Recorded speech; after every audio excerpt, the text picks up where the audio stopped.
Mhm. We're Here's a live. live window. Huzzah! Hello, Hazan. Hazan, hello. So Okay. we're wearing hats like the Dice Tower, kind of like I that. usually wear a hat, so True that. True that. Yeah. I like this is my hat because if you haven't okay seen, on that. maybe I share with you that Seize the Bean, the game about the coffee. Yes, uh-huh. They made the basically the character in the game based on Oh, me, good. with that hat and with my Würfel shirt from Gen Oh, Con. that's You can great. see it, the Yeah, picture from Gen Con. Yeah. that's So wonderful. it is. And I'm wearing yet another fez. I have about 7 of them now, I think, but this one's one of my favorites. So there you go. It's nice. It's nice. All right. So, but also, this is the second episode of Würfel Cast, where we will. It's only second, and we're already talking about our ultimate, our top 10 ever.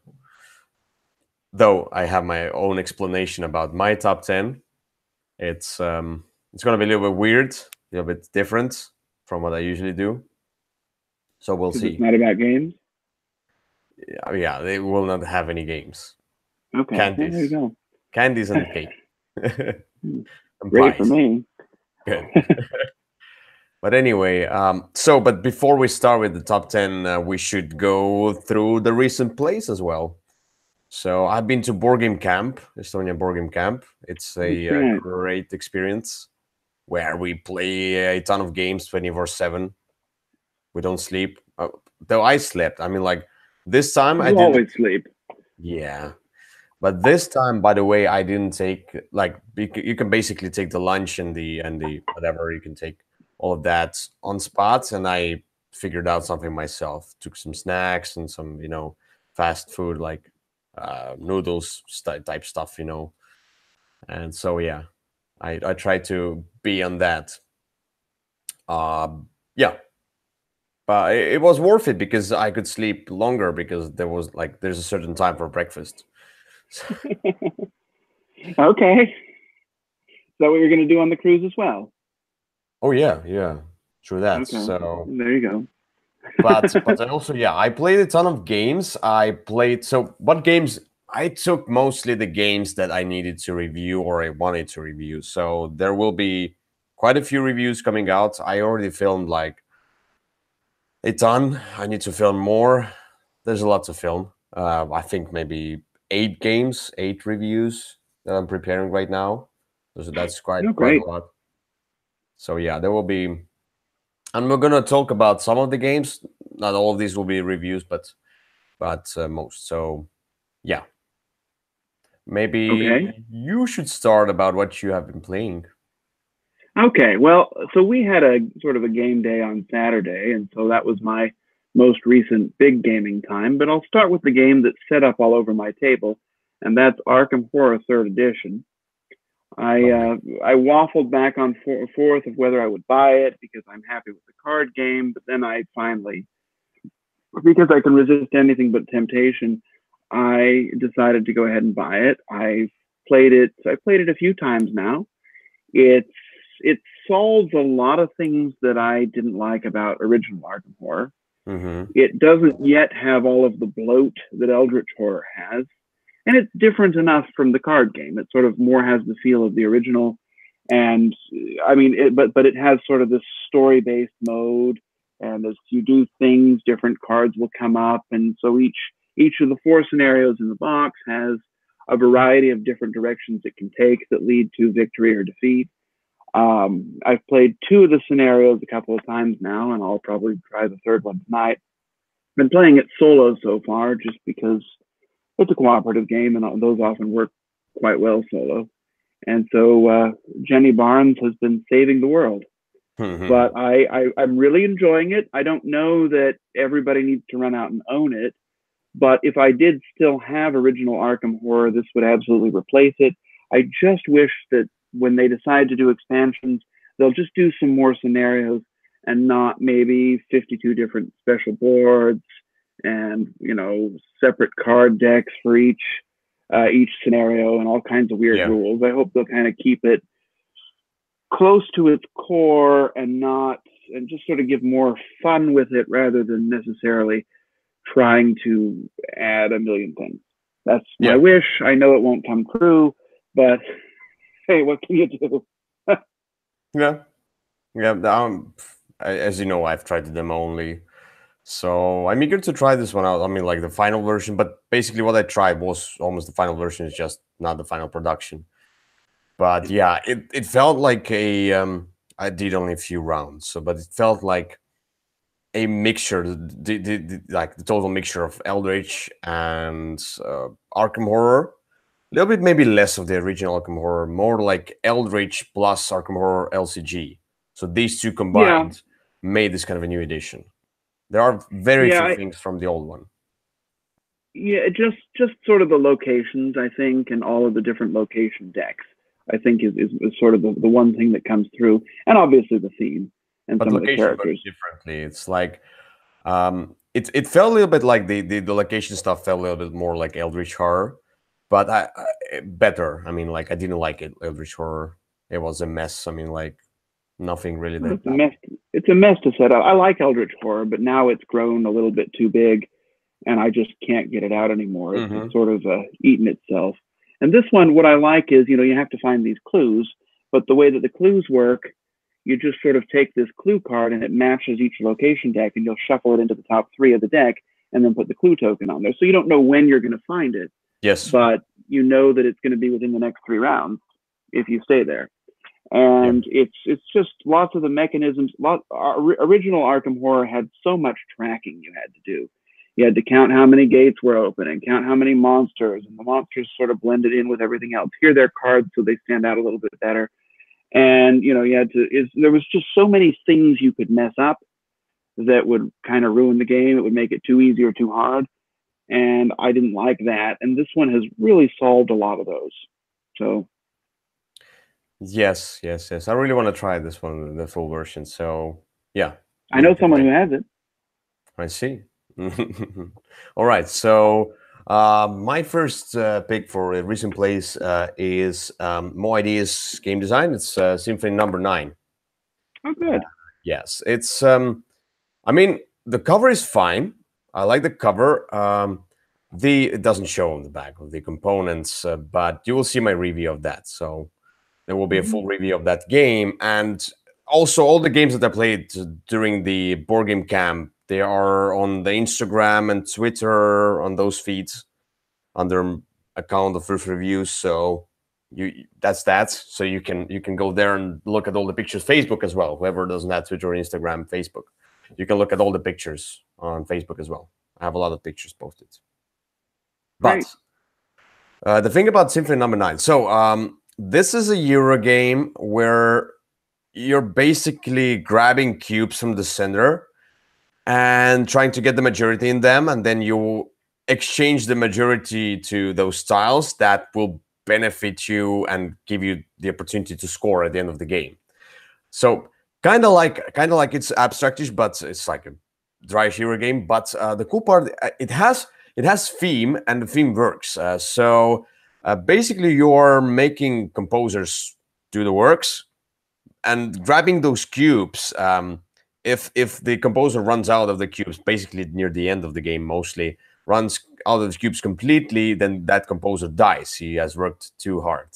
He aged, he died. So that's that. And those different tracks of composers, they are related to different objectives of scoring. And so basically, each composer has kind of a objective attached to it. So you need to grab the works of that composer in order to score that objective. And there's also the concert phase. During the concert phase, you do the blind bidding, where you kind of decide on the funding of the concert. But if like the budget is all together, all players together. But if you will overfund or if overachieve or underachieve, then yeah, then the concert will fail. You will not lose money, but you will not get anything, and that's usually bad because you want to get economy going. There's a little bit of that economy. If you fund the concert, you can get quite a few money back or some extra stuff and for the scoring as well and etc. Yeah. So yeah, my overall feeling, I like this game. It's not the best game ever, but it's really nice. What cubes to grab from what composer, what colors, based on what other player do, and where to spend money, where not to spend money. And yeah, it's kind of a min max your turn, and it's not hard game. It's quite easy, and I like the concert the thing there because you can also discuss with each other like.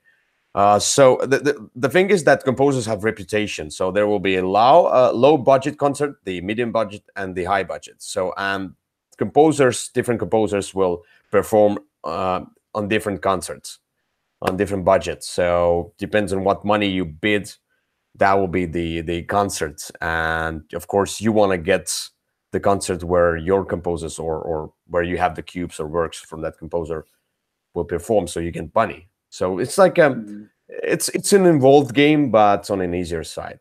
It's really hard to explain right now with all the visualization, but you get it like Yeah, a resource management type. it is a hard game to explain. I've played it one time, and I liked it. I don't think anybody else I played with did, though. So I've had a little trouble getting it back out. Hmm. And I like that, the composer tracks, they have two different sides, so it can be different, and you've got different scoring things that'll come into each game. Oh, But A and B, yes. the scoring that we found, nobody really understood how it was going to work until the end, and then it was kind of like a surprise. I explained it, but nobody really quite grasped it. Yep. It's not as straightforward when you look at the game. Yes. Okay, I do this to get points. It's sort of like 2 or 3 steps, and then you get the points, and so that was, I think, off-putting to some people. True that, but I mean, it's the first game, so it's Sure, more of a people's fault rather than the game's fault, in my I opinion. understand, but but if the first game doesn't go over well, it's hard to get the second game out. I understand, yes. But for me, like during the camp, I played it several times because, like, first of all, different people wanted to try, and some people liked it. So, of course, I liked it too. Yeah, I like the. Yes, when I finally basically when I read the rules, I eventually I got how the scoring goes, and but yes, like few times it was really hard to explain to different groups, like what you get, and some people got it right away. And in this and the second play, for example, of there was one folk who played the second time with me the same game. He like the game went so smooth for him. I mean, I think a second play would be a lot more Yeah. enjoyable, but nobody wanted to play it a second time, so Yeah, that but hasn't happened yet. But the first time was confusing how they score. So even if I like tried to explain through the whole game, I tried to, tell that, you need to get those works, those tiles. So you get the certain level of scoring and then you score that. And at some point it was involved game, so they still didn't understand that well. But Yeah, let it be. Let it be. Yeah. But my game group liked the game. Good. So yeah, that's my first recent play.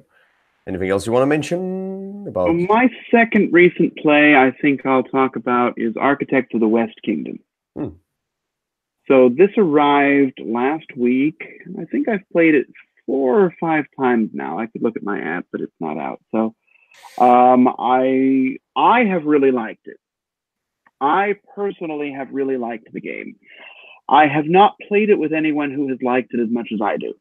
So, I mean, take that for what it is. It's very straightforward.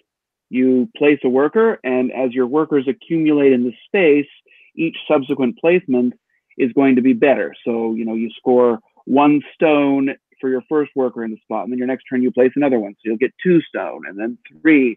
And eventually somebody else can kind of wrap up, grab all your people and turn them in to get money, so that you don't get too much of a benefit. But I think that part was a little hard for people to gather on their first time. They're like, okay, well, why would I want to do this? Or they would be upset when you would sort of grab their workers, although that's really the only way to get them back. So I really like it. I think it's very straightforward. It's very easy. It's very fast. It works well with all the player counts that I've tried. I won't try with 5, but I'm assuming it will work well with 5 too. I mean, the symbols are pretty clear once you get used to them. And there's also the ability to have special starting setups, which I think would be more fun. But since I've played with new people each time, we haven't done that. So I really like Architects of the West Kingdom. I just hope that I'll find somebody else who does too. Mm-hmm. Yeah, these games, they are from Miko, Mikhailo Dmitrievsky, I think that was the name. And all of these games that it's like Raiders of the North Seas, like kind Yes, of it is. So yeah, it's the same designer, sort of a side trilogy, I guess, a side entry to the trilogy, I guess. It wasn't my wish list, and maybe it is still, I don't remember, but I'm not as excited about this anymore because, I mean, like when I looked at this one, it's yet again it's a worker placement, and I'm starting getting tired of worker placements because I have few that I adore. There are quite a few amazing, or some games that have worker placements implemented in them very well in the mixture of different other mechanics. And I cannot find myself being excited about this game. I don't know why, but it looks great. Yeah, I think it's probably worth trying because it does not feel like a regular worker placement game. Just like Raiders of the North Sea doesn't quite feel the same because you're doing something a little bit different. You're not. Both of those feel like a different direction for worker placement, and so I think they're both worth trying. And I don't know, I think I like Raiders better, but then Raiders has the expansions, and I really like the expansions. So I don't know. It gets a thumb and a half up from me, but I just don't know that I found anyone who really wants to play it with me, which is also kind of sad. Yeah. So Architects of the West Kingdom. Architects of the West Kingdom. Yeah. Oh my God. Raiders of the North Sea, Architects of the West Kingdom. What else? The what would be the third game? Third, like the other. This series? Is the fourth game. Fourth, but I mean, like, what would be the cool name about like there are Raiders, Architects, and Shipwrights and Explorers. No, but I mean like something else. I don't know, noblemen of the medieval noblemen of the East Tower. That sounds like every single Euro game that's been made. Yes. I tried to come up with a bit of a new game. I played for them. a game called Nobleman this weekend that I really like, but it's an older one. But it has the most boring name possible. But my next recent play, and I have them all, like I had them all lined up for the top 10 as well. Oh my God, some of them are really heavy. Look at that. Empires of the Void 2. Yes, Empires of the Void 2. So, first of all, amazing cover. And secondly, just an amazing looking game on the table. I mean, like, when I put it on the table, people came out like asking, what is it? You know, quite a few Estonians, they come to the board game camp, they don't really look, they don't have like much information, and they don't really look for much information regarding board games. There are a few folks who know about board games a lot. So Empires of the Void 2 is a 4X Ryan Lockwood's game. And why I'm emphasizing Ryan Lockwood's game, because this is not a 4X that you would usually encounter in like board game industry. This one is very different. It is Ryan Lockwood, you know. It has his taste. Of course, not only the artwork. I mean, it's different. The art is a little bit different from his usual one, a little bit. But the thing about all the actions and what you do, the events, also the 4X, the exterminate, is very forgiving because you lose a battle, you retreat. Yes, it's not as thematic. I read some comments about it's not as thematic because if you retreat to your nearest kind of a base where you have the influence or those control cubes. Sorry. So sometimes you go from one point of the galaxy to the other, but the board is not big. The board is rather small. It's like It is like a little home universe where you are struggling to get influence and control. I like how there's the upper part, and it's very similar to Islebound. You have like basically you can attack and get the control cube out, or you can do the missions and deliveries and stuff and blah blah blah and events in order to get the influence on that, and thus you get the powers of if you get the control cube. Sorry, if you get the influence, you get the power of the ally, and I like how those different powers are really cool. Plus, you get to recruit the ally, whatever the armies or Right. yeah, the The units and soldiers. the ships or whatever. Yeah, and they're really really nice. I like all of that. I like the whole aspect of that. I like how it's basically very hero-y. You're trying to get the most points at the end of the game, and the whole deck of things cards. For example, if you see the delivery doesn't go well, use these cards for the combat. Like some people complain, but that some deliveries are easier to do than others. But I mean, you can use this card for other things as well. You can use this card to pay for technologies, and technology is really cool. This track of like scythe-based thing where if you build something, you open up a better kind of a economy for yourself, and all of that, the combination, all of that is really really great. I liked it. I have to play it more. I played it only one time because it's an involved game, and it took us a long time because first of all depends on the people and depends on how long you think about the game, think about your turns. The only concern is the end game. So when the deck runs out, it's kind of like the end game, but then you do the full round until the active, like until the first player, and then you do it once again. And each turn for me is like a round because you, as an active player, you choose an action, and then all the others can do the same action. And then the other person chooses action, you can do the same action. So I really want to try it with 3 players or even 2 players. 4 was maybe a little bit too much and too long. Yeah. So Did you play Empires of the Void 1? no. Okay. I have both.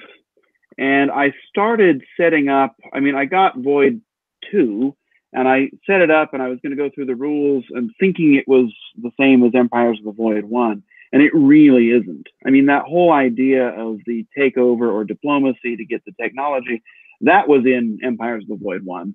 But the rest has been very, very replaced.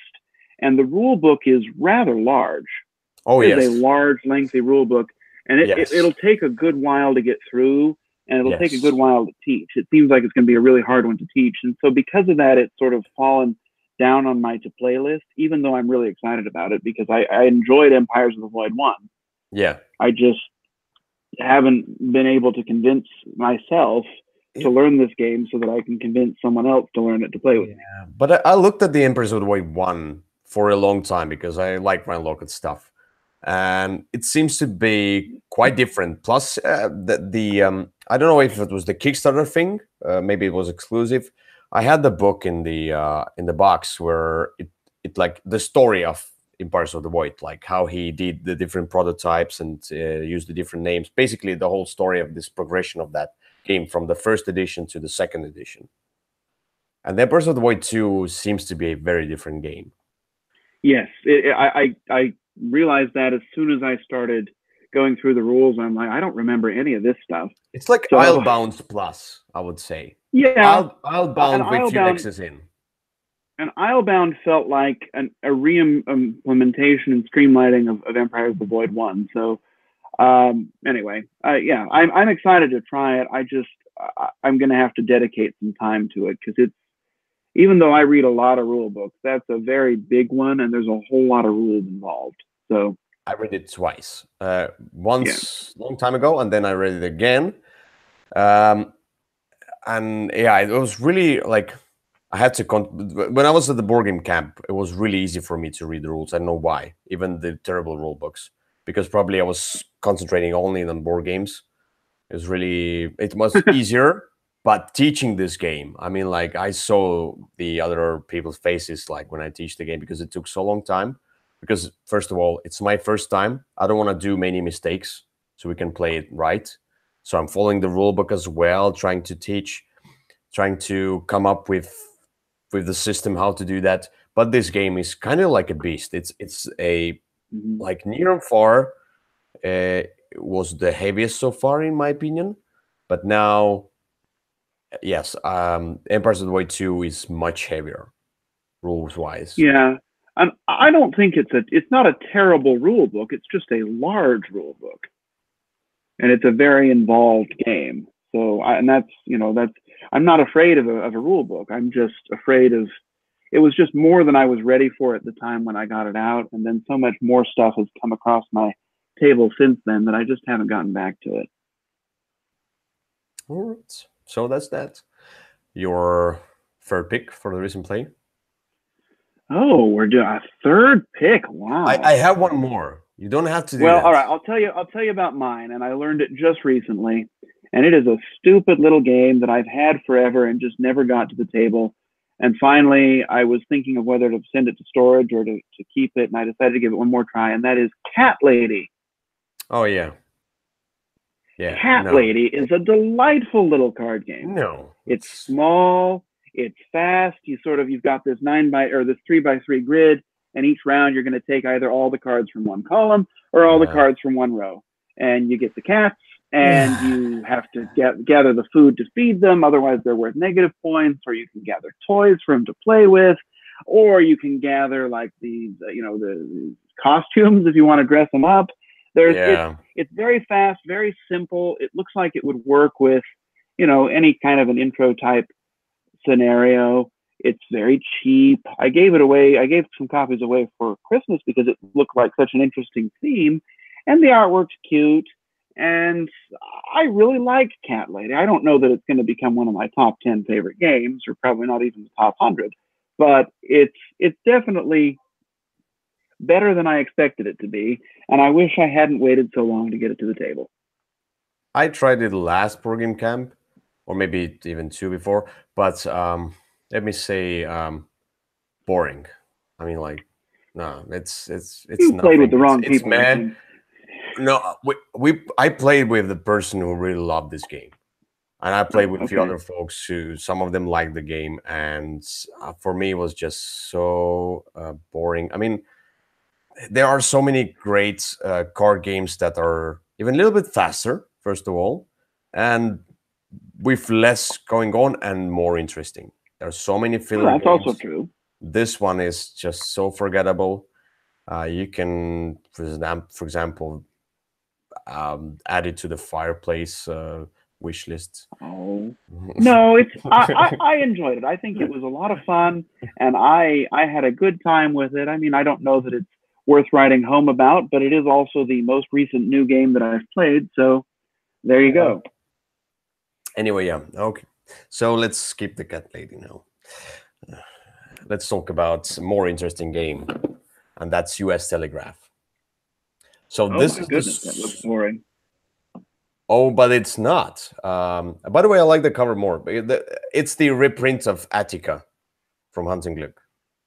Oh, So okay. it's the Super Meeple reprint, and it looks better. I mean, like it looks dry, kinda. You can look at the pictures from Facebook and so on. But so this is the reprint of Attica, and here you are. There's not much theme in this game, and I understand that, but it's rather easy to learn, easy to understand, easy to teach. Uh, Probably good that there's not much theme because the theme looks really boring. I mean, like, yes, it's not a theme to grab onto, but in this game, you have your own player sheet where you have those different buildings, and you need to build them up. Basically, you can win the game either by connecting two major cities, or building up all your 30 buildings on the board. And the board has different resources. You can use those resources to pay for the buildings that you're building on the board. And the cool part is that the buildings have basically like chains. So if, for example, I build that building first, then the building which is like arrow down from that building, I can build it for free. I don't have to spend the resources anymore. And sometimes you're like managing your actions. You have a certain amount of actions, and for the action points that you will not spend to build or to draw the building tiles, you can grab the resource cards, and you will, min max all of that stuff as well. It's on a very light, on a very easy side, but it's very engaging. Building up, I like building stuff, so it's right up my alley. It's not probably for everyone on a lot, but I mean, like, it's very accessible in my opinion. It's Well, I like liked very Attica back close. in the day, but I don't know that they could have picked a worse theme for it. Uh, Let it be. Still, I mean, like, the Attica isn't that is good all looking. is really bad too. But it's like they picked. I mean, they're thinking, what could be more boring than ancient Rome? I Yes. know, telegraphs. Yeah, I get that. Yeah, but Oh well. I don't care about the theme because the theme doesn't come really through. You're building up. I'm not thinking about that, but it's really fun. It's really Okay, fun to build stuff. So if you like the Attica, then you should try this one as well. The maybe I review will. the review will come as well. Yeah, that's that. Well, I had not. I don't think I even knew that that one was coming. So This one I think it's from this year. okay. And this one is sometimes Super Meeple does only French copies, but basically these are Mm-hmm. like the Cusco was the one, and the Tico and so on. They're doing reprints of the older games, which Right. is Yep. nice, and they're making Good. them more beautiful. But That's true. this one has English and French rules, so basically they started doing English copies as well more, because I was like, why are you They'll doing sell one in more if they French? make. Yeah, so they should do Good. that. Anyway, that's that. And now we should go to the the parts that everyone wants to know about. I hope so. Even you and me, because I don't remember your top 10. I haven't looked at your previous top 10s because I want to get some surprises, except the number one, I and don't and think number there'll be two. that many surprises. Yeah, but Uh, mine stayed the same as well. So, but yeah, we go to the top 10 games ever, and the extra 10 from that other guy yeah. on the other For side of the example, screen. your mediocre games and my absolutely best games ever. Oh So yes, true that. But before we go to that, I just want to briefly explain how I did this list, because I started culling my collection this year, and I mean, even starting from last year, but mostly this year, I want to get to 50 games, like ooh, exactly 50 games in my collection. There are some games unplayed, and there are some review copies that I got as well, so they go over that. So the restrictions are there, but I need, like, for example, I'll play the game, I review the game, and then I decide if it will stay in my collection or not. But I'm already getting to that 50, and there are some games that are coming from Kickstarter and so on. But anyway, so when I was thinking about doing my top 10, I was thinking about that a few months ago already. I was like, I need to get to the board game camp, play more games, and just give it more time. So I thought about, like, okay, so I want to do a top 30 instead. I did my top 50, or did my top 100. No, I think I did my top 50 at I some think point. you But did. anyway, so I'm thinking, like, quite a few amazing games left my collection that I rated 10 or 9 or something like that, very high. And I will not change the ratings because I haven't played them, and it's fair for them to have that rating because I love them, but they left my collection for a certain reason. So my top 10 games are all only the games that I have in my collection. There won't be any games that have left my collection, and there are quite a few amazing games that have left my collection. So that's the thing. So because I feel like I cannot judge the game if I cannot even play it, or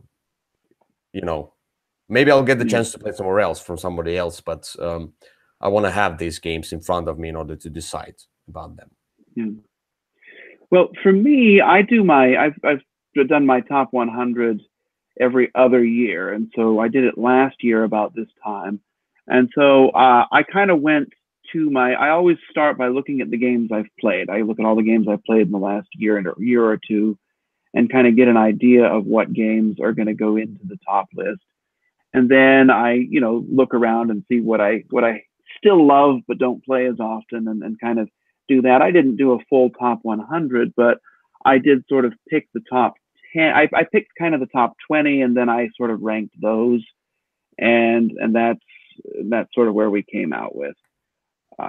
So some things have moved up. I don't know that there's anything new, but some things that maybe weren't in the top 10 last time have moved on, and some things that are long-term residents of the top 10 have maybe moved down into the top 20.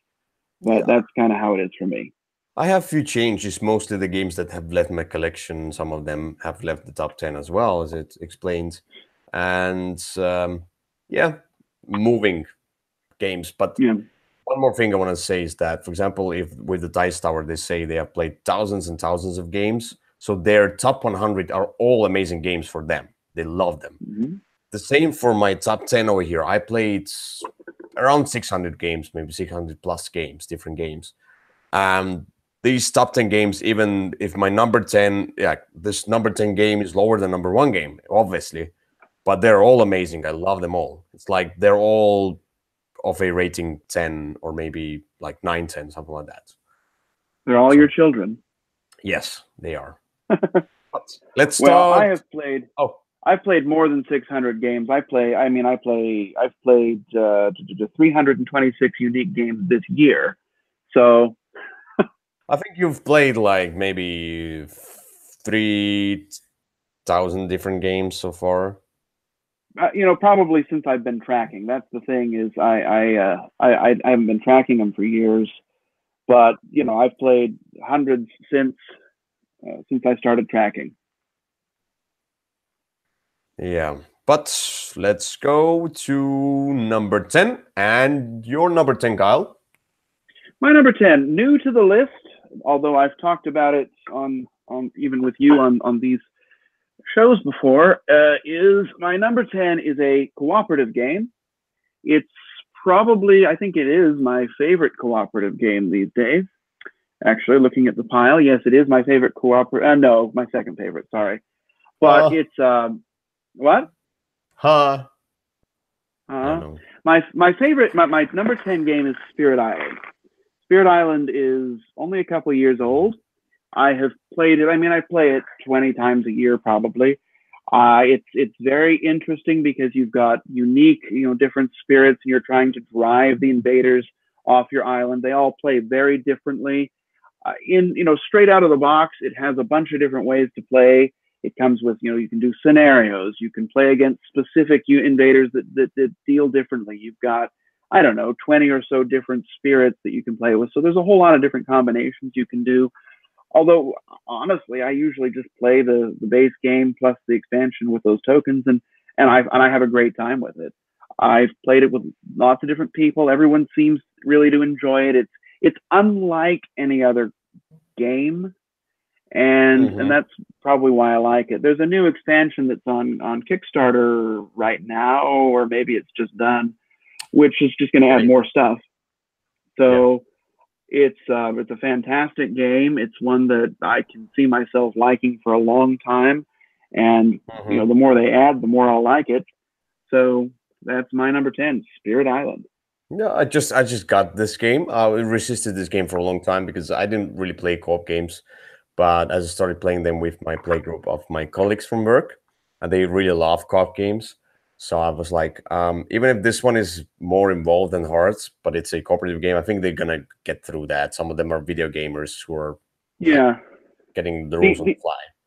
The only negative thing is there's a lot to track and a lot that sort of happens, almost like Hiroshima Hex, where something happens that you weren't expecting, and it results in this thing not working the way you want it to. And sometimes it feels like you're almost cheating because you're like exploiting this thing that you can do. But that's sort of what you have to, that's the game, is you're supposed to be figuring out your own little exploits and making them work. But it's a great game. I really like Spirit Island. Cool. And I hope you'll really like it too. Maybe I'll try it on a cruise. Anyway, so my number 10 is a game that hasn't been on my number 10. It hasn't been in my top 10. at all. But the more I think about the game, the more I like it, and I got all the yes, I got all the available promos and extras for this game as well. Uh-oh. Except I would love to have a better insert, and that's first class. Oh, good. The parts move around in the inserts. Maybe I should have just left the punch boards, but let be. But the first class, this one is something I would not. I mean, like something that doesn't really fit my taste usually, like a Euro dry German school game, But I really like building up those train tracks. It's Reich, but I really like how you have Ish. two different aspects. Reich, yes. But anyway, it has two different aspects. So two different tracks. You are going with that train track, and then you're like going with the other, basically building your wagons. And it has many different modules, but you have quite a few different combinations. It's really cool. You can combine that with that, and each game and each scoring will be a little bit different from each other. Some are not the great modules, some are better than the others, but you will figure this out, and figuring this one out is also a lot of fun. And in this one, I just like building up and getting better and better and better and getting higher and higher and higher. And eventually you have the wagon, which is 12 points, which is multiplied as well. And yeah, you just have those really nice tracks. And you are using the coins to upgrades and stuff. And you're always considering what to get, multipliers or the actions or more cards so you can, or the movement and so on. So lots of things going on, but it's not a hard game. It's one of those Euro games that's a perfect fit for me. It's midweight, cool things going on, first class. It's also really fast. It's not a long game. I really like First Class. It's a fantastic game. Not my top 10, but definitely probably my top 20 or 30. I like, it compares with Russian Railroads for me. And I think I like Russian Railroads a little better, but I mean, I think they sort of feel the same in that, or they feel similar in that you sort of have to pick something that you're going to do and then do it. And, you can sort of mess around with a couple other things, but, it's sort of finding a way for you just to exploit something and get hundreds and hundreds of points, or, tens and tens of points. And I really enjoy it. I have played with, in the base game, there's the 5 modules. I've never played with the murder mystery module. I skipped that one. I'd like read that one. I was like, doesn't sound cool. I'd like to play with it, but I just haven't, I don't get it out enough that I want to risk my play of it being subpar by playing with. It has the player elimination. That's the problem. Mm. Well, yeah. So I mean, I really like it. So good job, First Class. All right. First class pick. First class pick. First 10th class. All right. So number 9. All right. My number 9, I have 2 versions of, and I probably always will have 2 versions of, because one version can't leave the house. This is a game that I bought on a lark back in the day.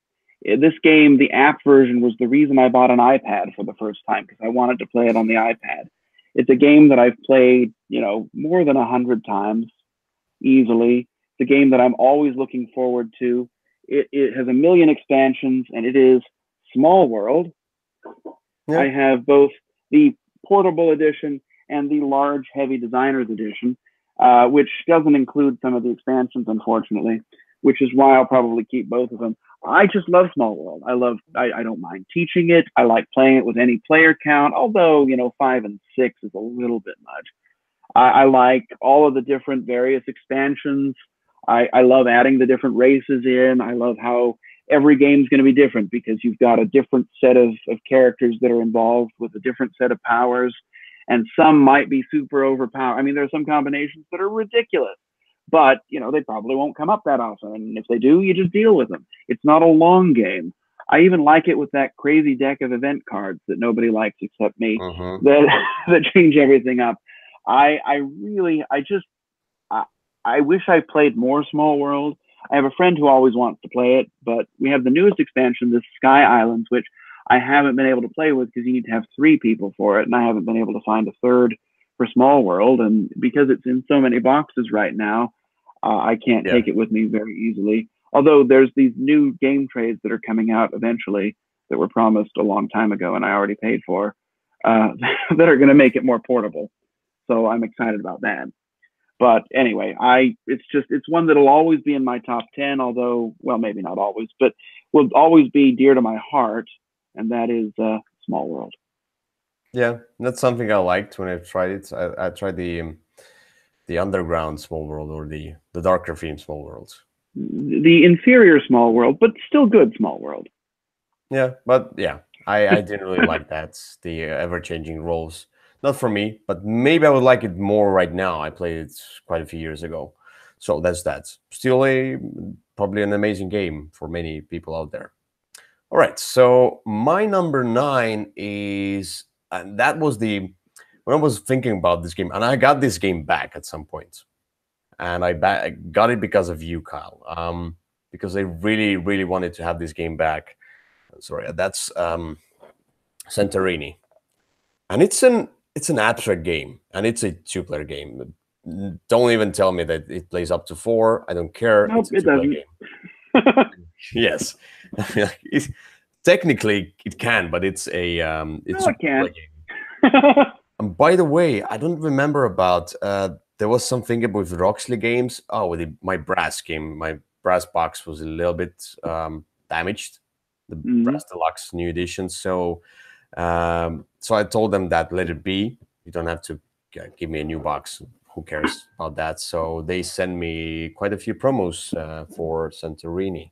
Oh, great. I have more promos now as well. And this is an abstract 2-player game where you're building up those buildings. You're trying to get your meeple to the 3rd level, or your miniature, sorry. And it's the game itself without the god powers is really cool. And it's very accessible. It's great. It's light. And when you get to the god powers and the craziness of them, where like, oh, mine is overpowered or yours is overpowered, but on the other hand, each player has an overpowered god, and that's how you need to understand how to use that great power. Yeah, and you're stopping each other all the time, but eventually somebody will do a mistake or miscalculation, and you win. It's light, it's fast game, and I just adore it with god powers. So yeah, and a ton of them in the box. You get the expansion, you get even more. So yeah, it's just an amazing, best abstract game I've played so far. Yeah, it's a great game. I've enjoyed it for a while now. I've taught it to lots of people. I've played it lots of times. It's fast. It's easy. It's wild, and it's very well done, and it's very simple. It's not. There's not a lot of rules to it, which makes it even better in some respects. Hmm. All right. So that's yeah. Anyway, that's number 9, Santorini. Your number 8. My number 8 is down here, so I need to pick it up. Give me just a moment. Oh, that's the wrong one. All Hard right. one. My number 8 is a game that is definitely my favorite deck builder these days. Hmm. And it's a game that has a lot of good expansions and is a lot of fun and has good tension. And it's one that I'm just always looking for a chance to play. That is Clank. Yeah. And Clank is, as I said, it's a deck building game, but it does it right. It's not just getting points, although there is some of that. You're building your deck to help you, do something, which is to run into this dungeon or be able to conquer monsters or get whatever you want. And there's sort of a race aspect, and there's a little bit of, push your luck in there, because as you build up, as you make, noise and take these negative tokens in the dungeon, eventually they go into a bag and you have to draw them out, and maybe you'll die. And if you die, you usually lose. So I played when Victor was here. I played it with him a lot of times, and he never made it out. I mean, like, he would always die like one turn before he made it made it out of the Yeah. dungeon. So it's, I mean, now there's also Clank in Space, and I like Clank in Space a lot, but I like Clank better because it's a little simpler and the setup is simpler. I don't like the board in Clank in Space because you got to put all these pieces together, and it's just a little bit more obtuse. I like it, don't get me wrong, and I like it with its expansion, but Clank, pure Clank, with any of its expansions or without them, just the base game, is just, it's a lot of fun. It's fast. It works for just about everyone. It's my number 8, Clank. Yeah. Or I should say Clank! Clank. Because it has an exclamation point. I don't have Clank anymore, but I adore this game. I didn't consider it for my top 10 because I don't have it, but I have Clank in Space. The problem is I haven't played Clank in Space. I think if I play Clank in Space, then I consider, like, I mean, they're basically the same as in the Descent, but yeah, I thought about, like, I want to have a more involved Clank, which is Clank in Space, most likely. So I have great hopes for that. I really want to try Clank in Space. But yeah, the deck building aspect together with the dungeon crawl kind of a game on very easy side, of course, is a great combination. And yeah, I really like the Clank thing as well, where you're pulling out the cubes. It gives the tension to the game, which is a rather simple game. Without that mechanic, this game would be okay. With that Clank system, this game is amazing. That's my opinion. Without that, it wouldn't be that great because there would be no tension. No, just being a boring deck building game wouldn't be very much fun. But you know, it's well designed, and I hope they keep coming out with lots more expansions to it, lots more maps. It's, you know, simple to do, but that add a little bit more things to see. Yeah. So that was your number 8. That was Clank, original Clank. My number 8. Let me see. Oh my god, I need to grab that box. That's a huge one now coming. So my number 8 is a game that has engine building in it, and yeah, it has kind of like it's like a 3x game, and this is the one that's kind of my type of a big game with dudes on the map, but with more Euro stuff going on, and that's, oh my god, I'm sorry, it's just too big, but it's Scythe. I have the legendary box with the wooden inserts, and I have all the expansions. Oh yes, so number 8, Scythe.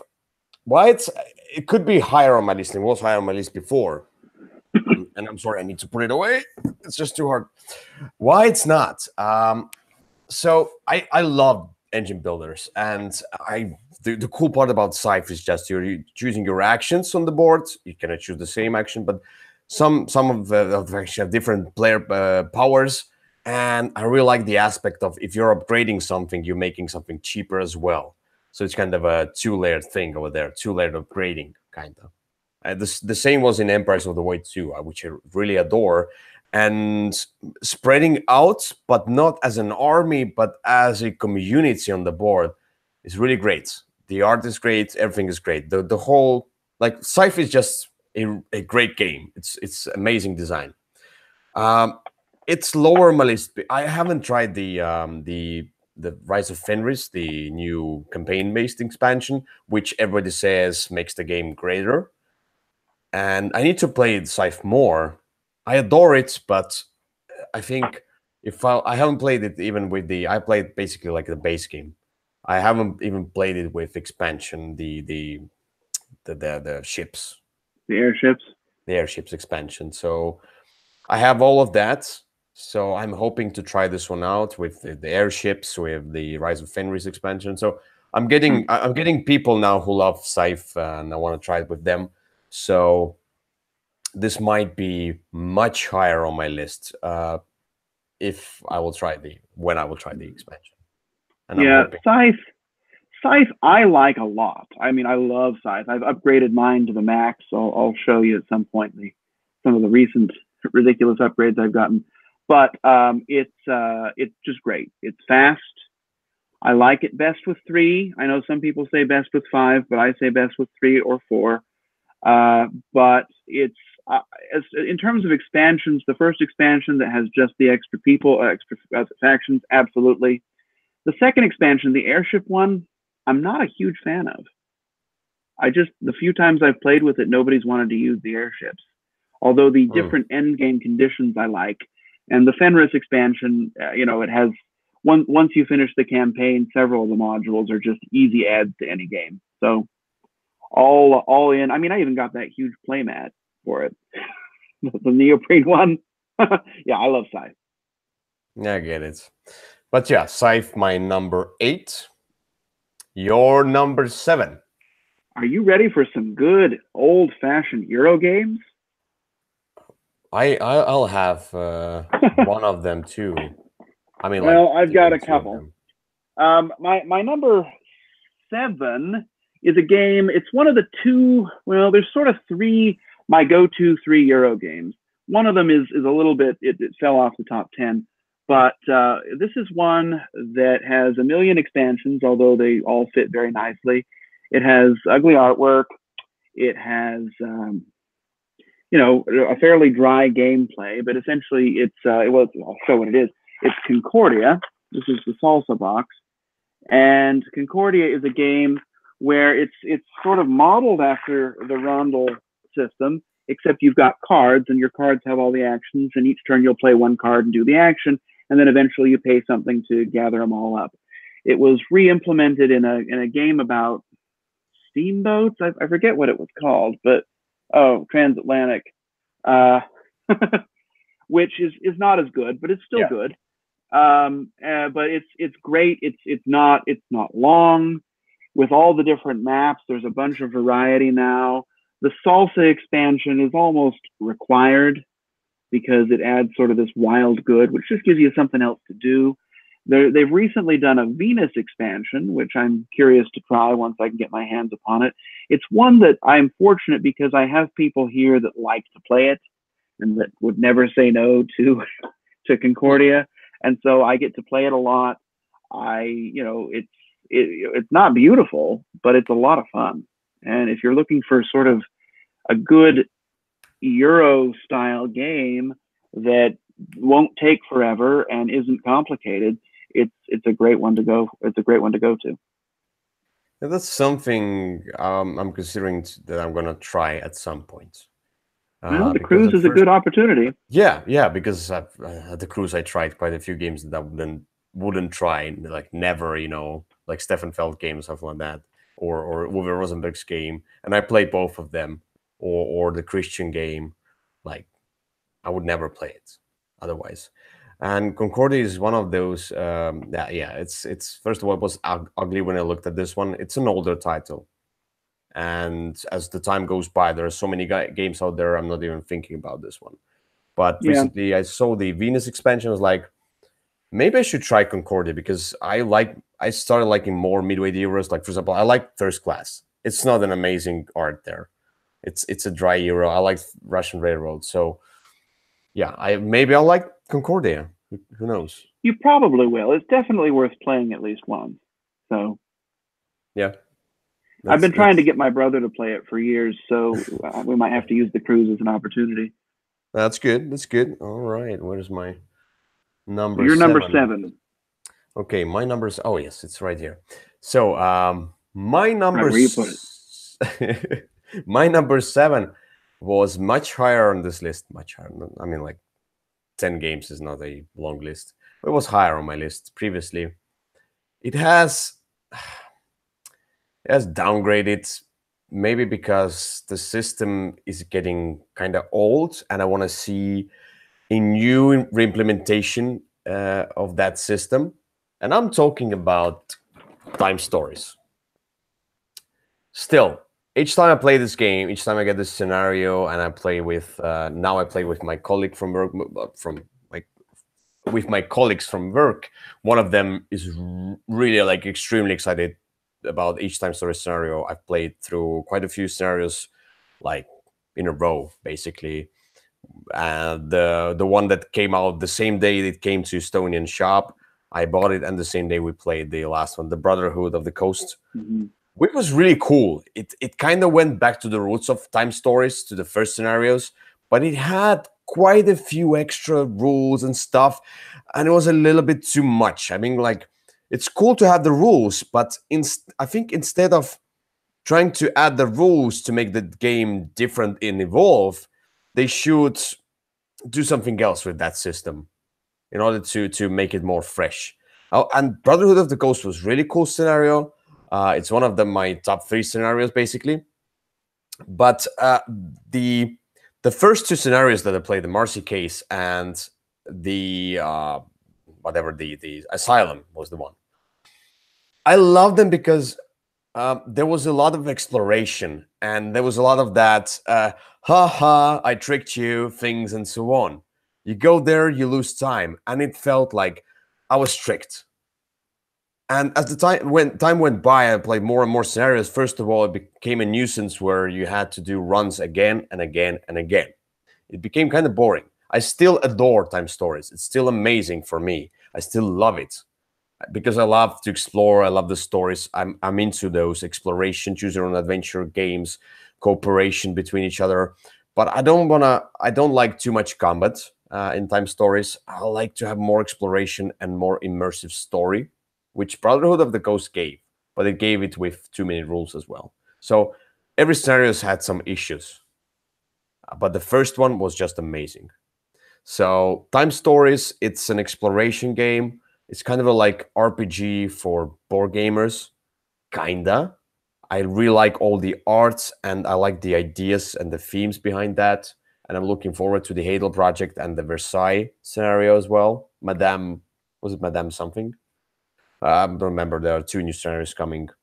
And by the way, the Hadel project is the fan scenario remade into official one. So maybe it will be great because maybe the fans will implement something better.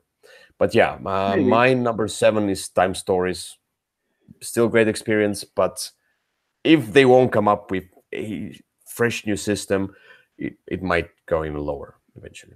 Yeah, Time Stories, I'm kind of done with it. I played it all. I played the first 3 scenarios in a burst, and they were amazing. But then, the time has gone by, and, I bought some scenarios. Nobody really wanted to play them with me. And just so many other games have come out that have kind of done similar things, but done them a little bit better. For me, if I wanted to play Time Stories, I might as well play Seventh Continent, because it has sort of the same exploration and reveals, but it's it looks better. It's more, there's a lot more cards to keep track of, but I for me that's kind of replaced it. And so, or Gloomhaven. I mean, both of those have kind of taken that spot for me and wiped it out. So I liked Time Stories, but I have several scenarios that I haven't even opened, and at this point, I'm not sure I ever will. Yeah, I haven't tried Seventh Continent, and I'm hoping for it to be amazing and just skyrocketing into my top 10 because I love choose your own adventure games, and but the thing is with the Time Stories, it feels kind of like escape room as well, which is for me a little bit more exciting than choose your own adventure. Depends, but maybe Seventh Continent will be like boom, it's so amazing. I don't care about that. And I also bought the Discover Lands Unknown, which got mostly negative responses, but we'll see. Yeah, I played that recently. It was very disappointing, and so many tokens to keep track of. Okay, that was a big thumbs down for me. Anyway, that's irrelevant. Yes. To number 6. Number 6. All right, continuing the theme of number 6. Continuing the theme of dry, themeless Euros. Oh my god. We have my I'm dropping stuff everywhere. My current favorite dry, themeless Euro is a game with ugly artwork. Oh, it smells cheap already. Components. Cheap components, a streamlined rules set, lots of different things you can do, lots of good tension. It's one of the games that if I want a Euro-y game, it's the one I go to. It is the amazing Great Western Trail.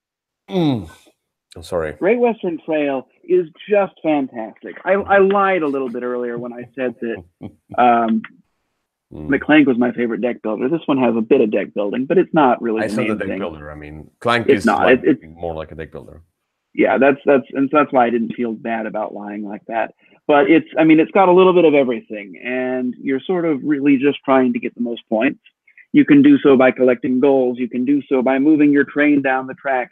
You can do so by buying a team of cowboys to round up the most, the prize herd of the most valuable cattle. And essentially, you're just moving. You can build a bunch of buildings. You move this guy down a track, and when he gets to the end, you have to sort of score your hand of cows. And maybe you can put a token a little bit farther down this track. You get some money. There's just a lot of things you can do in the game. And Yeah. I've played it differently each time I've played it. Now, one time I got a score of 22, and everybody else was, nearer 100. And other times I've been double. The first time people play it, there's just a lot of learning that has to go on. It's definitely a try once and then play for real type of a game. Not a lot of theme in it, but then again, you weren't really looking for a lot of theme if you came to Eurotown. So to German school Eurotown. but I love Alexander Pfister anyway, and I've loved most of his games, and this is, in my opinion, his best one, although Mombasa is a close second. But I just really like Great Western Trail. Mm-hmm. And if you can get past the fact that it looks boring and it has, other than perhaps telegraphs, one of the more boring themes you can possibly have, which is driving cows down a track, it's a lot of fun. And every time I play it, I'm ready just to jump in and play it again. Yeah, I just don't care about this one. It came out at some point, but I've tried. I haven't tried it. I mean, I tried the Isle of Skye. The what's this small pirate game? Has The one that I like and you don't. yeah, Port Royal. Port Royal. Just so boring game. And And oh my goods. also so boring game. I haven't tried. Like after these two games, I'm like, I don't care about Alexander Pfister. I mean, I'm sure he's great because many people like that, and it's like with the Uwe Rosenberg or Stefan Feld. I just don't. They just don't fit my taste, and I go better. Like I would go with the French style Euro game because it has better art, better themes usually, and a little bit more randomness in that, and less calculation, less math, which I don't like too much math in my games. And even the games I liked, but I eventually got rid of because it was too mathy. But yeah, there are some exceptions. But Great Western Trail, I cannot get myself to try this game. Well, like Concordia, I think this one might be worth a try someday when you are desperate. Older, because it's unlike it's. I mean, Isle of Skye and the two card games are so very different from this one. This one is really unlike anything else. And I mean, Mombasa is maybe the closest comparison, although Mombasa is super mean. But I just really like this one. Just feels different than anything else. yeah. And it feels different in a great way. And if you play with people who know how to play it, it's super fast. Mm-hmm. Like, it's I take my turn, and by the time you've picked up your cards, you're ready to take yours. If you play with people who don't have that ability, then it can drag on a bit. So, but that's my number. What number are we on? Oh yeah, number six. By the way, just briefly, I'm going to mention that the new game from Alexander Pfister, the Blackout or something like that. Blackout. The cover is okay, but the game is so ugly that I couldn't look at it longer. No, I saw it like close up. He definitely had a lot of black paint. I mean, like it felt like I don't know what came up to him, like maybe some nightmare, something like that, because it was like some black, some orange. It was so ugly. It's one of the ugliest looking boards and games that I've seen. You're making me excited. I can't wait to try it. Yeah, we're gonna do the Würfel Cast episode 5, ugliest games, and all the German Euros will go on my list. Anyway, let's see, Brussels, 1868. Bro, oh my! Don't even. I mean, like, yeah. So, Great Western Trail was your number 6. It was. So my number 6 is a game that has been on my top 10, and this is the game that I tried, I fell in love with right away, and I gave it more tries and more tries than that. So I adore this game because I love outsmarting, outguessing, and this comes with the simultaneous role selections and such and stuff. So I love all that stuff in games, and this one is the Mission Red Planet, the second edition, let's say. So this one has Let's say. the very light area control. You get the points, and I really like the aspect of using those roles, revealing them, and trying to understand what others would pick. It has randomness, but it has my favorite designer in it as well, as Bruno Catala. So it evens out everything like that. So, but I really like the aspect of getting your meeples on the ship, miniatures, and trying to get the majority on different islands, and trying to get the extra cards. And you got so bored that you went away. No, And I just wanted to pick up the things that fell on the floor. yeah, but I'm kidding. But anyway, Thanks for pointing it out. Mission Red Planet is just such an amazing experience for me. Through that's where I don't like randomness in quite a few games. I recently bragged about randomness in many of my many review copies, but this one is just so amazing. I don't know. I don't care about the randomness because it's fun No, and I it's like very Mission Red fast. Planet. It's Yeah. it's chaotic, maybe more than random, No, but yeah. I really enjoy it. I've enjoyed it. In fact, I think I taught it to you back at an Estonian board game camp years ago. No, Right? we played the second time already. I played Oh, before. okay. I played at home. Okay, I don't remember, but it was it's a fine game. It works well with lots of different numbers of people. Not really two, but Yeah, we played. I think we played with 6 players in the board game camp. You we told did. it to the others, but yeah, That's right. Okay, I remember. Yeah, no, it's a great game. I really like Mission Red Planet. Mm-hmm. Anyway, let's go to number 5. All right, number 5. This is one that's been. We're getting into some sort of old standards here.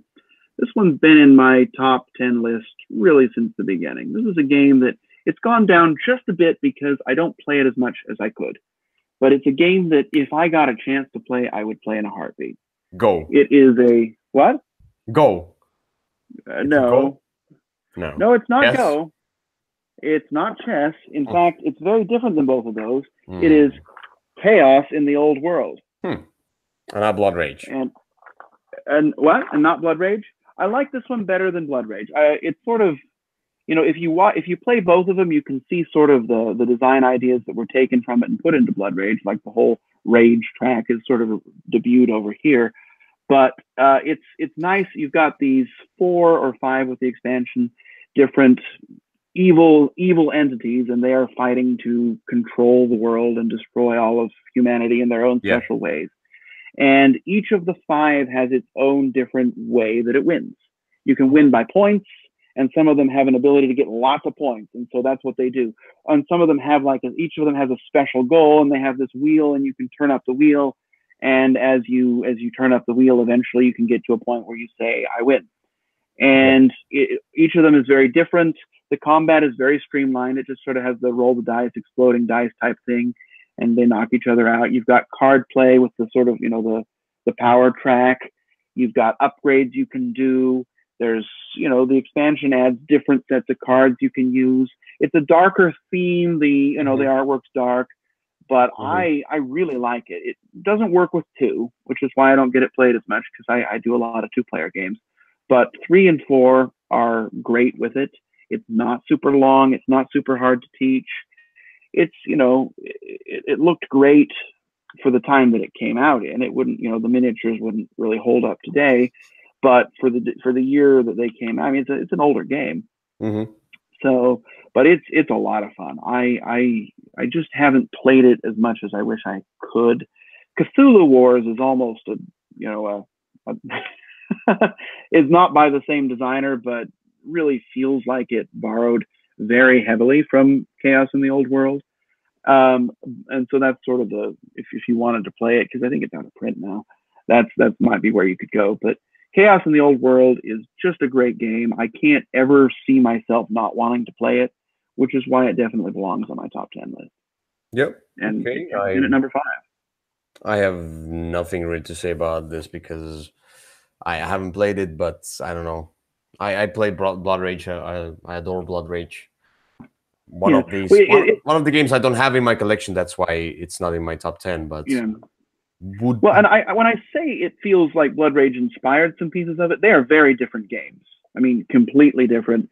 So, I mean, you could like one and not like the other, but I can also see some of the common genetics between the two. All right. So my number 5 is an economic game, and the game that I didn't think I would like. I didn't want to get it, but we got it a few years ago because of the other person. But this is Stockpile. Oh, I love Stockpile. Yeah, I mean, I didn't think I would love it that much. And the more I think about it, and recently I played it again and again with my colleagues from work, and it's just such an amazing experience because I really like doing gold. Like I like the economy in games. I started liking economy in games recently, and here you're predicting and you have a part of information which is really cool. You're kind of at the same outguessing, outsmarting. You want to get to the most money. It's not the most points, which is really cool. You're bidding on stuff. Some cards are hidden, and so it's kind of it's a little bit chaotic thing over there going on. But with the expansion, you get the dice. It randomizes the pluses, minus, whatever the stock changing, the price changing. It randomizes that each turn, but you still get to see what can happen. And you are risking sometimes, and sometimes you are looking at the behavior of the other people, and like they are selling stuff. Maybe I should too. But sometimes I did. Sometimes did the thing like I bluffed, so I sold like one share of a company, but it went up, and the others sold as well. I was like, okay, I got some extras in the double sides. So yeah, it's just such an easy to learn, easy to teach, and such a great Stockpile as a theme. Should be boring, and the game doesn't look that great if you set it up, except the art on the box and maybe on the cards. But cool abilities and just an extremely accessible play makes it a really amazing game to put on the table and play with the others. Yeah, I love Stockpile. In fact, I remember when you got Stockpile because you made a bet and lost. And really, I don't remember. Yes, you had that bet when I came to the Estonian game camp that you could stay up later than I could. Oh and yeah, the bet yeah, was that you would buy that the person got to whoever got to choose the game that you would get. So that's I remember that 5 or 6 o'clock in the morning. We're like, I was like, oh, I don't care. I'm gonna go to sleep. Yeah, but at least we played a lot of games during that night. Yep. No, I Stockpile great. I taught it to Victor last time, and he really liked it. He asked for it again at one point. It works. It's not hard. There's not a lot of extra stuff there, which is why it works so well. I mean, many stock games have all this complicated, debt and credits and buying and building and all this stuff, and this one just gets rid of all of that and just you're predicting. It has stock, sure, but but it's it's a lot of fun. I love Stockpile. Good. I love it even more, I think. You do. I can say that without. I guess that's a minor spoiler, but. So, are you ready for my number 4? Yes, your number 4. My number 4, I'm not going to pick up because it's sitting over on the table and it has something on top of it, and it's in a heavy wooden box because I have the collector's edition, and I gave my basic edition away. And that is a game that I have loved. It was at one point my number 1 game. It's a game that is one of the more thematic games that you can get. It doesn't look great. Components aren't amazing, but the experience is almost incomparable. And that is Twilight Struggle. Twilight Struggle is, of course, the story of the Cold War. You've got the USSR and the U.S. vying for control. It's not an out-and-out war game. It's more of a subtle, subtle game where you're trying to manipulate influence and use the events of history to your advantage. It is very tense. It is very frustrating at times. It is a game that has one of the highest learning curves that I can really even imagine, because, if I've played it even one time, I'm going to win. I played it with my brother for, online for a while, and I almost always won, just not because he wasn't a good player, but because I had the more experience. And it is a game where experience definitely weighs heavily in your favor. It's a great game. But the problem is, of course, it's only for two. That's not a problem, but means it's harder to get to the table sometimes. It's also longer, and the rules, while not difficult, they take a time or two to process. And some of the subtleties of the strategies, it's definitely one where you want to touch, use a light touch to make your moves, because if you just sort of come in swinging, you're going to lose. It's just a fabulous game, and if you want, you can learn a lot of history from it too, because it comes with a book that goes through the history of each card and what it means in historical terms. It's something that if you said to me, I want to play it right now, I would get it right out and play it. So that is my number 4, Twilight Struggle. I'll wake up, it's 5 in the morning, let's play Twilight Struggle, yeah? Something like that. And you would just jump up and play it, yeah? Yeah, I would. Good. Absolutely. That's how much you love it. It was higher on your list previously. Well, yeah, it's been as high as number 1 before it was usurped, and then it's gone down a little bit just because I find that the games that kind of went in above it, I play more. And so games that I play more tend to enjoy more because I'm actually experiencing them. Whereas Twilight Struggle, I play just a few times a year. Eventually, older games get out of the way because, it's harder to get them on the table. And yeah, even though we have some older games, but, like Concordia is like 2013, something like that. Yeah, the first and Great Western Trail is more new than that. The rest of mine, though, and Clank's kind of new. The rest of mine are a little bit older, though. So I have one older game, and I cannot pick it up as well. I cannot show it to you because, and now I kind of break the rule of saying that I only have the games that I have on my shelf. So you've already broken your rule. You lied. Kinda, yes. But I mean, I will have it back. I will have it back. I don't have the older copy. I will have a new copy with the expansion, and that's Homesteaders. Oh, okay.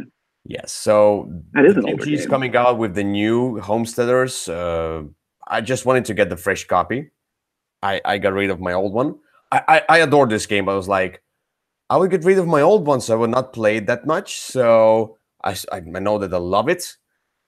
And when I get this new fresh copy with the expansion, I'll play the hell out of it because I just the first time I played it and the second time I played it and so on.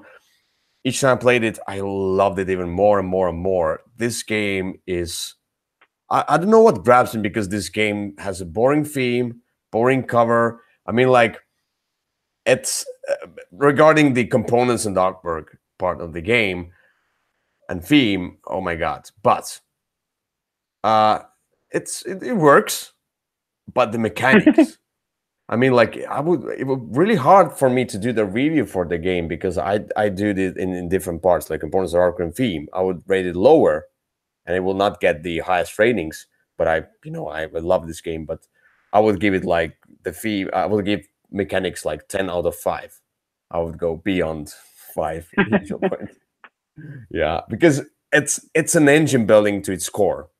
And I like you're grabbing the buildings. Eventually, first you're bidding. You're bidding to get the opportunity to grab the buildings, and then you're grabbing the buildings, and you are getting more and more spots for the workers as well. It's not a worker placement, but it has a small part of that as well.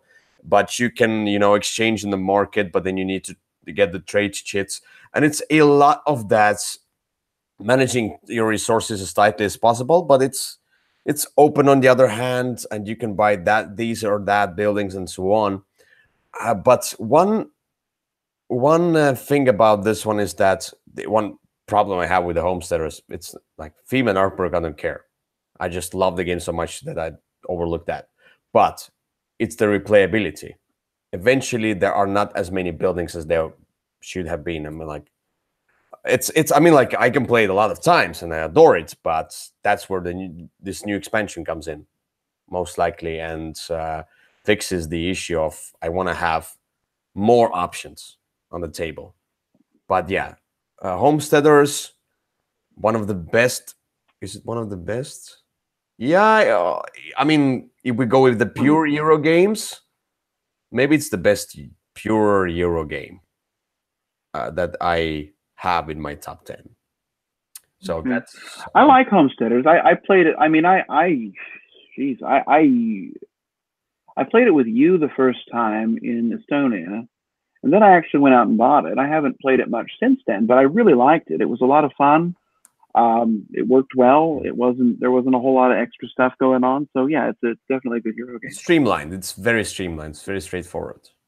It's the like design of Gold, if you know the Gold West. Yeah. From whatever the design was. Anyway, it's kind of similar vibe to it. You're just getting points, but it's so smooth.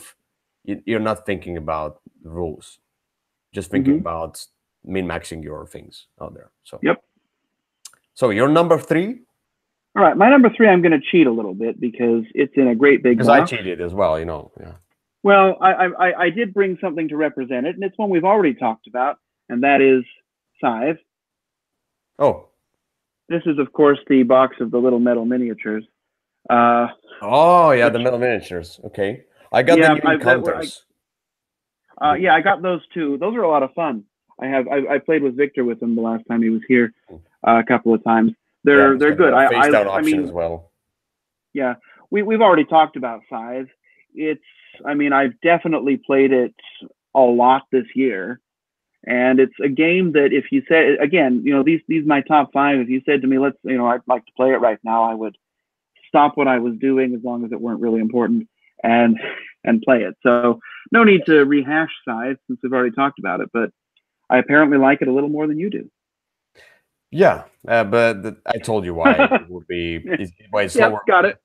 And why it would be higher at some other points. So now, my number 3 is, I would say, that's where I cheated all the time. But of course you did. It's a cheat because it's more like a genre. Because I cannot differentiate these games because they are just different systems. But eventually, it's all the same. And at some point, I liked one system a little bit more than the other one. Now I like them the same way because, they had pros and cons eventually through the different expansions. So I'm going to show you because I have the Unlock here. But I'm talking about the escape room games. Exit or Unlock, let's say. These 2 titles, either one of them, I don't care what would be the number 3 here, Exit or Unlock. They're both great because they're different systems, but I just consider them to be the same. They're go in, one-time use, discard. With Unlock at least it has the option to just give it to someone else, and that's what I did with this and all the other Unlock copies. With Exit, it's really cool thing where you can bend stuff and you can ruin stuff, and basically I throw everything away because it's not usable anymore. But anyway, escape room games, Unlock, where it's all about the cooperative experience of going through the puzzles. Unlock more of that visualization, trying to get, there's more story in Unlock as well, especially with the harder scenarios. And there are harder puzzles and more escape roomy puzzles with the Exit. So that's that. So that's my number 3. Unlock, Exits, basically escape room games. Yeah, you like those a lot more than I do. I enjoy them. I enjoy them, but I don't know. I look at them as I've enjoyed them. There's been some that I really have not enjoyed, but I enjoy them in general. But I think I might be about done with them at this point, just because you start seeing a lot of the same things, just in a slightly different flavor, and it's okay. I mean, I had a good run with them, and again, I enjoyed them for a while, but I don't know that they would make even my top 100. Yeah. So, you're number 2, but let me guess it first. Okay. Uh, Since you the just thing saw is, me fiddling with it's the camera, Gloomhaven. you think my number 2 is Gloomhaven? Yes. Well, it is in a box the size of Gloomhaven, but it is not Gloomhaven. Really? My number 2 is my number 1 most played game by Why? a good ways. I'm able to show you the box because I just got a replacement box that I need to put everything in. The one I got first was damaged, so they sent You me a want to say that replacement. it went out of your number 1? Gloomhaven? No, the other Gloomhaven one. was not in my top. This is my number 1 most played game. It's not my number 1 favorite game. This is just the game I play the most during the year, and that is Oh, yes, sure. I'm so stupid. Yes. Sentinels of the Multiverse. I play this Yeah. all the time. I play it. I set it up, play it at home, on my table. I've got it on the iPad. I've got the new Oblivion Ah, scenario, which takes how could 3 hours forget that? Sorry. Yeah. and is stressful as can be, and you just barely make it through. There's just so much in this game and it's done, which is also nice. It's nice to know that I've got everything that I need to have for it. I don't have to worry about learning 52 new heroes in the future. Kind of sad because obviously I'd like more, but it's what they've done with it has just been a lot of fun. I enjoy the podcast that they do every Tuesday where they talk about the lore and the history. I enjoy that they left like spoilers for their future expansions in the very first expansion. The big thing that they were not telling anyone until the final one came out, the thing they kept redacted, was on a card in the very first base game. So Yeah. if you were looking for it, you could find it. It's a kind of a chaotic game. Well, no, sorry, it's an extremely chaotic game. Yes. There's a whole lot to keep track of, but there's Yes. lots of different heroes, lots of different villains, lots of different environments you can fight them in, and you can have just this great story where this set of heroes goes up against this set of villains or this individual villain, and gets their rear ends handed to them or conquers or whatever you want. But it's a game that I just always love playing, and I love that I like it best solo. I like taking 3 heroes and just sort of playing 3 heroes against a villain, just because it's a cooperative game and it's one that somebody might tend to lead the band on anyway. Mm-hmm. But I also enjoy playing it with other people. It works well. You just have to kind of hold back the desire to tell everybody what to do, to treat the 3-player game as a solo game. But it's one that I just adore. This big box now holds everything. It's ridiculously big, Yeah. and I just can't ever see myself not loving Sentinels of the Multiverse. Yeah. Yeah. I really like this game when I played it. I played it quite a few times, but the biggest problem is that keeping tracks of all the different stuff over there. So it was a nuisance, and it was really hard to find the audience for that game over here at Yeah, that earlier point. But I don't know if it would be. I think it would be even harder to do that at this point in 2018 because it's an older game and it's but though Estonian gamers are more into older games and renowned and tested titles instead of the new titles. But I'm the one who but they know brings the new titles in. it's definitely not for everyone, but it Yeah, definitely is for me. yeah.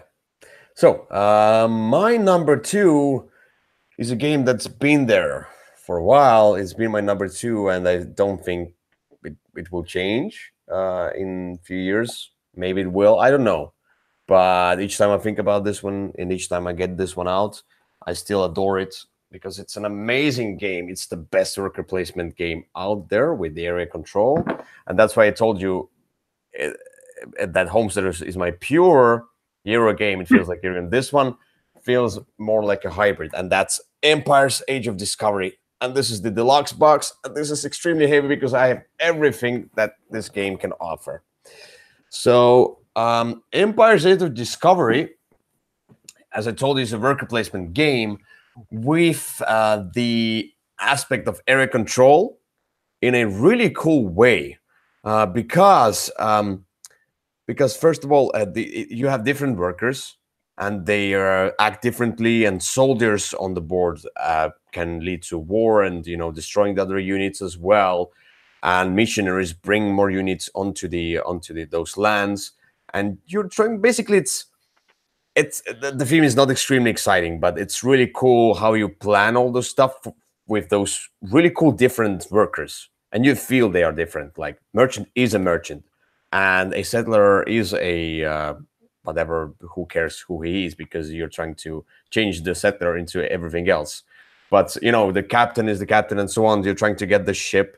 This is wild, and you're trying to get all the other goods to get your economy going. And all this combination of that, you have this kind of worker placement part, half of the basically phase or the game, and then you have the area control part. And some people, when they start playing, they're like, they used to play the worker placement, and they think too much about the worker placement stuff, and they're forgetting about the area control stuff, and that's where they lose, to me especially, because I found the balance between those two. I'm trying to get, because the most points come from basically the area control. Not the most, but quite a few points. So if you forget about that, you probably will not win. So I like the balancing thing over there. We need to balance those two different aspects. But as a game, I tried it first as Age of Empires 3, the older the 2005 copy. Mm-hmm. I got this copy from another Estonian. He did a origin sale, kind of a garage sale kind of type thing. So I was like, maybe I should try it.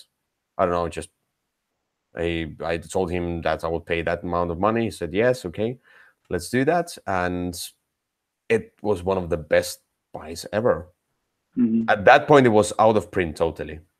You couldn't get it anywhere. Like you could get it for $100. I got it for like $20, maybe $25. Oh, great. the 2005 one version. But Mm-hmm. this game is just so amazing. It's the best Euro hybrid game, or it's on a Euro side. It's a Euro game, but I cannot say it's a pure Euro game.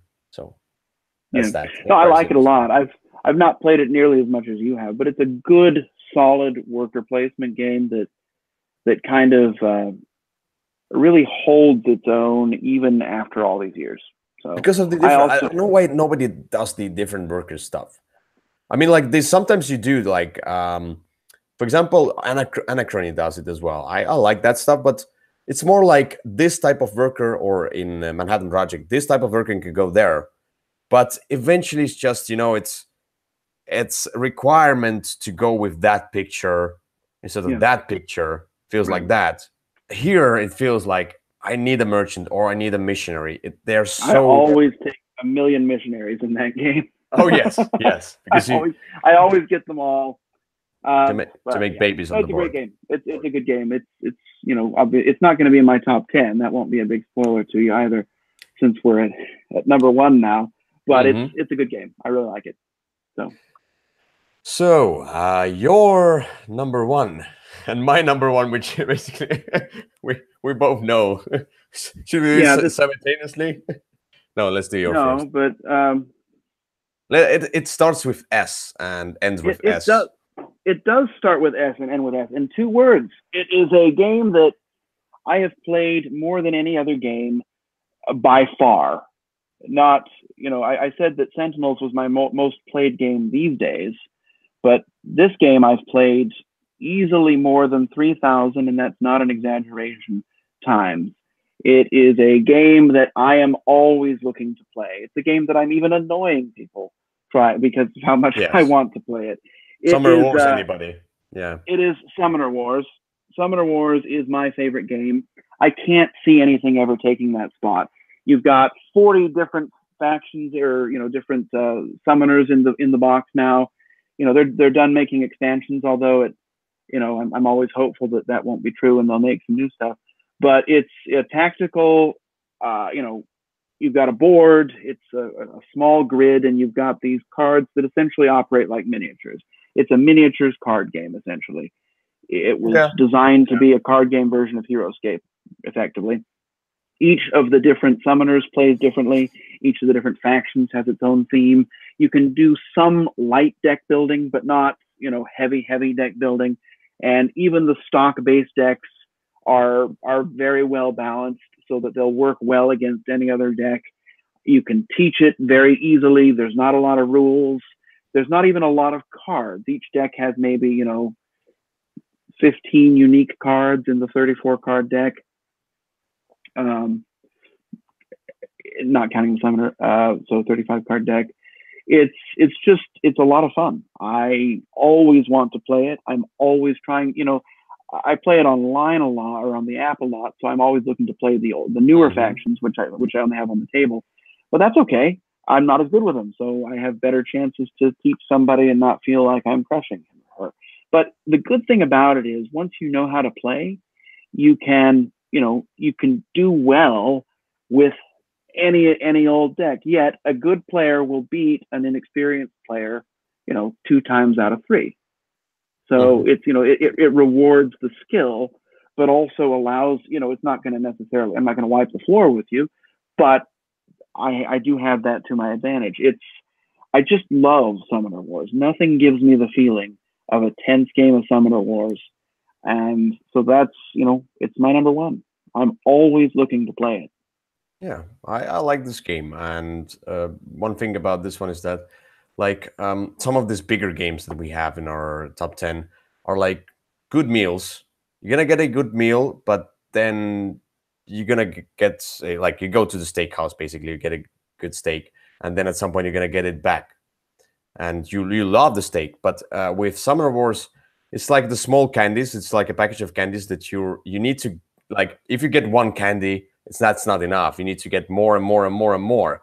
And that's how I feel. It's like, I don't think it's the best analogy, but what I wanted to say is that in order to enjoy Summer Wars, you need to play it a lot. And that's where I couldn't commit myself. And that's where it lacked for me, because I had to play it a lot in order to enjoy it much more. Yeah, I mean, so the more you play it, the more you'll enjoy it. But unlike some of the other card games, even those Wizard and Wizard combat games, this isn't one where it's one where you can jump in at any time. It's not like if you took I don't know, Netrunner or Magic Ashes or Magic or any of those, where there's just such a high learning curve that you can't start. You either have to have been playing it for 10 years or just not play it.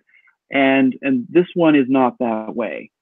Just because it's new player friendly, but it also rewards the person who commits to it.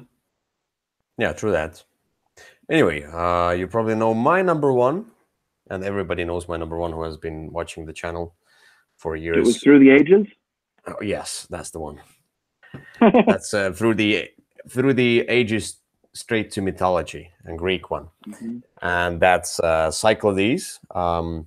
That's the second game. I don't know if, like, I mean, for those bigger games, for example, Empire's Age of Discovery, I have a lot in this box. I have everything for that. So with Cyclades, I also have everything from all the expansions, promos, to the wooden insert and so on. And the box is beaten up because I've been carrying a lot as well, playing in a lot. So it's been there for years. And what I adore about Cyclades, we're going to talk about it too much, is, first of all, yeah, that's where Bruno Catala comes in as my favorite designer as well, because he has so many cool games that are in my top 30 and top 50. But this one, the bidding phase, I like really much. I like how money is economy, which is basically the only resource. I like how you get the monsters, and some complain about that you get the monsters, you cannot use them, like in Kemet. But here, I like the idea that the monsters come for one turn, basically, and they go away. So if I'm lucky, I will not pile myself up with the monsters. So I'm kind of getting the power up, and then I'm getting back to the ground and doing the usual stuff. And it's not about just destroying each other, it's about building the metropolises. That's the part that I like a lot as well. So the whole combination, it's a perfect hybrid. It's an amazing French design. It has great artwork, cool components. I would love to see the big box. I didn't really like Titans. I should try Titans more. You I mean, should. like, people say like Hades is not such a great expansion. I tell you, base I game with like the Hades a Hades lot. expansion, like Hades himself, I didn't like the Hades module, but I with the necropolis stuff like that. But I really like the extra gods and so on. So I like it with the Hades expansion, the best.